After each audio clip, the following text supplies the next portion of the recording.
My channel. কেমন আছো তোমরা সবাই? আশা করি তোমরা সকলে খুব ভালো আছো। আজকে একটা স্পেশাল রেসিপি তোমাদের জন্য নিয়ে এসেছি। যারা তোমরা ননভেজ খেতে ভালোবাসো তাদের খুব অন্যতম একটা প্রিয় খাবার হচ্ছে মিক্সড ফ্রাইড রাইস। আর মিক্সড ফ্রাইড রাইস খেতে আমরা অনেকেই বেশি ভালোবাসি, তো সেইটা যদি রেস্টুরেন্ট স্টাইলে আমরা বানাতে পারি সেটা অনেক বেশি আরও ভালো লাগে। কারণ আমাদের অনেক সময় মনে হয় কি বাড়িতে অনেক রকম রাইস তো বানাচ্ছি, বাট রেস্টুরেন্ট স্টাইলের কেন হচ্ছে না, টেস্টটা কেন অন্যরকম লাগছে না। তো তোমাদেরকে আজকে খুব সহজ পদ্ধতিতে রেস্টুরেন্ট স্টাইলের একই রকম স্বাদের আজকে মিক্সড ফ্রাইড রাইস করে দেখাতে চলেছি। তোমরা ভিডিওটা দেখতে থাকো, আর এই রকম রেসিপি তোমরা যদি বাড়িতে সেম ভাবে বানিয়ে খেতে পারো অবশ্যই তোমাদের খুব ভালো লাগবে। আর যদি ভালো লাগে তাহলে ভিডিওটা একবার লাইক করে কমেন্ট করে জানিও কেমন লাগছে, আর চ্যানেলটা ভালো লাগলে সাবস্ক্রাইব করে দিও। এরকম সুন্দর সুন্দর রেসিপি তোমাদের জন্য আবার নিয়ে আসবো। চলো আজকের রেসিপিটা স্টার্ট করা যাক। তো এখানে আমি নিয়েছি বাসমতি রাইস, আর বাসমতি রাইসটাকে আমি প্রায় আধ ঘন্টা মতন জলে ভিজিয়ে রেখেছিলাম। এখানে আমি অনেকগুলো ভেজিস নিয়ে নিয়েছি।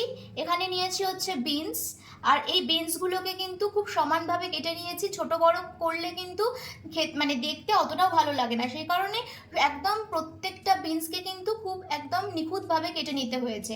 আর এখানেও একইভাবে গাজরগুলোকে কেটে নিয়েছি। এখানে নিয়েছি দেখো পেঁয়াজ কলি পাতা, যেটা স্প্রিং অনিয়ন। এখানে নিয়েছি ক্যাপসিকাম। আমি যেহেতু মিক্সড ফ্রাইড রাইস বানাচ্ছি সেহেতু আমি এখানে কিছু চিকেন পিস করে ছোট ছোট করে কেটে নিয়েছি। চিকেন ব্রেস্টের থেকে তোমরা যদি পিস করে করে কেটে নাও আরও সুবিধা হবে। আর এখানে কিন্তু নিয়ে নিয়েছি দেখো এরকম বড় বড় চিংড়ি। মিক্সড ফ্রাইড রাইসে যেহেতু আমাদের ডিম লাগে সেহেতু আমি এখানে একটা ডিম ব্যবহার করব। এবার এই সবগুলো উপকরণ দিয়ে তোমাদের আজকে এই রান্নাটা করে দেখাবো। চিংড়ি মাছ আর চিকেনের ম্যারিনেশনটা কিন্তু সেম ভাবেই করতে হবে। আর এখানে আমি তার জন্য নিয়ে নিচ্ছি একটু আদা বাটা আর একটু রসুন বাটা। এবারে আমি এর মধ্যে দিয়ে দিচ্ছি সামান্য পরিমাণ লবণ,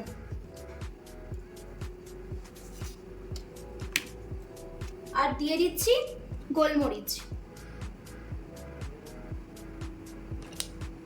এবার এগুলোকে আমি ভালো করে ম্যারিনেট করে নিচ্ছি।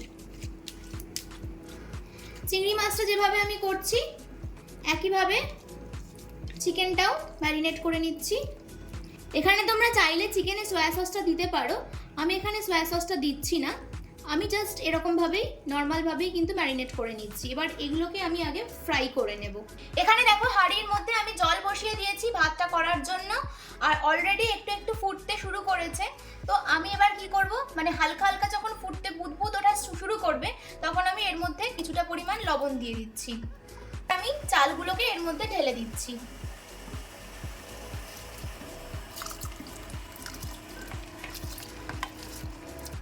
আর এই চালটা সেদ্ধ হতে বেশি সময় লাগবে না, কিছুক্ষণের মধ্যেই হয়ে যাবে।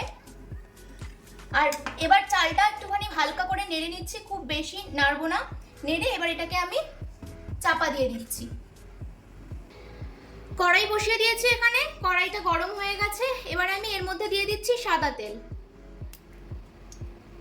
এই সাদা তেলটা দিচ্ছি, এবার আমি ডিমটাকে একটু ভেজে নেব।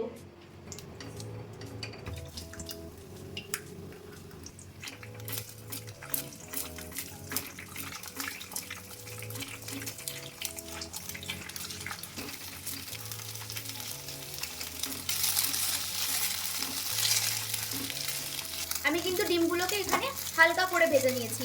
এবার ডিমগুলোকে আমি তুলে নিচ্ছি। মধ্যে আরো একটু তেল দিয়ে দিচ্ছি। চিংড়ি মাছ আর চিকেনগুলোকে একসাথে ভাজবো না, আলাদা আলাদা করেই ভাজবো।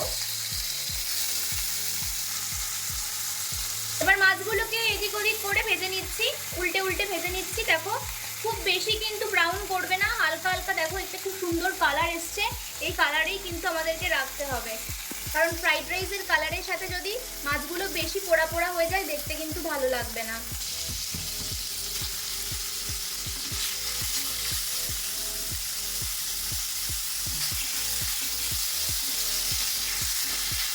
চিকেনগুলোর কালার কিন্তু এইভাবেই রাখতে হবে। দেখো আমার ভাতটা কিন্তু একেবারেই রেডি হয়ে গেছে।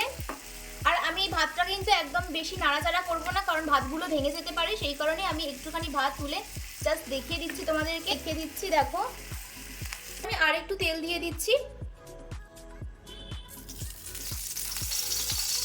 আর একটু তেল দিয়ে আমি এবার সবজিগুলোকে ভেজে নেব।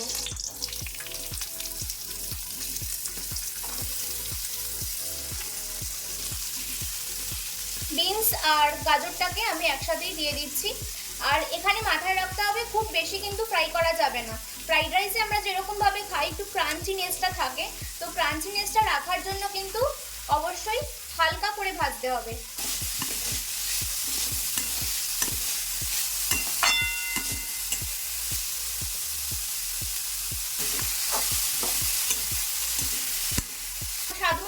দিয়ে দিচ্ছি। অবশ্যই লবণটা স্বাদ মতো দেবে, যেরকম ভেজিটেবলস নেবে সেই অনুযায়ী কিন্তু দিতে হবে।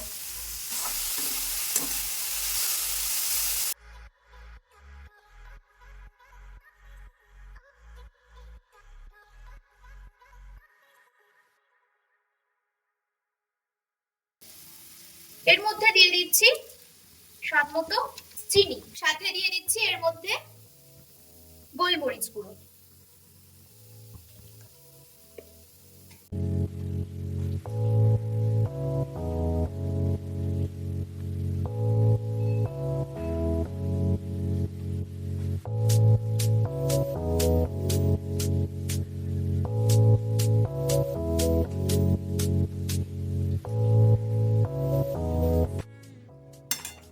হালকা করে নাড়াতে হবে, বেশি নাড়ালে কিন্তু গোটা ভাতগুলো কিন্তু ভেঙে ভেঙে যেতে পারে, তো সেই কারণে আমি হালকা হালকা ভাবে কিন্তু নাড়িয়ে দিচ্ছি।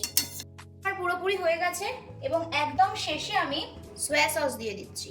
1 চামচ সয়া সসটা আমি এর মধ্যে ছড়িয়ে দিচ্ছি, দিয়ে এবার হালকা করে একটু মাখিয়ে নিচ্ছি। বেশিক্ষণ কিন্তু আর রাখবো না। এর মধ্যে দিয়ে দিচ্ছি স্প্রিং অনিয়ন, জাস্ট আমি হালকা করে এর মধ্যে ছড়িয়ে দিচ্ছি। রাইসটার সাথে ভালো করে নেড়ে চেড়ে নিচ্ছি। আর এইভাবে নেড়ে চেড়ে নিলেই কিন্তু তৈরি হয়ে যাবে আমাদের পুরোপুরি রেস্টুরেন্ট স্টাইলের মতো মিক্সড ফ্রাইড রাইস। তো আজকের ভিডিওটা তোমাদের কেমন লাগলো অবশ্যই কমেন্ট করে জানিও, আর এই সুন্দর রেসিপিটা তোমরা অবশ্যই বাড়িতে ট্রাই করো, আশা করি তোমাদের খুব ভালো লাগবে। আর ভিডিওটা ভালো লাগলে কি করতে হবে, চ্যানেলটাকে সাবস্ক্রাইব করে দিতে হবে, লাইক কমেন্ট শেয়ার অবশ্যই শেয়ার করতে হবে, আর লাইক কমেন্ট করে অবশ্যই তোমাদেরকে জানাতে হবে যে কেমন লাগলো। অবশ্যই তোমরা বাড়িতে ট্রাই করে দেখো। নেক্সট দিন আরও একটা সুন্দর রেসিপি নিয়ে তোমাদের সাথে দেখা হচ্ছে। তোমরা সুস্থ থেকো, ভালো থেকো, সাবধানে থেকো, আর ভালো ভালো রেসিপি বানিয়ে খাও। And tata.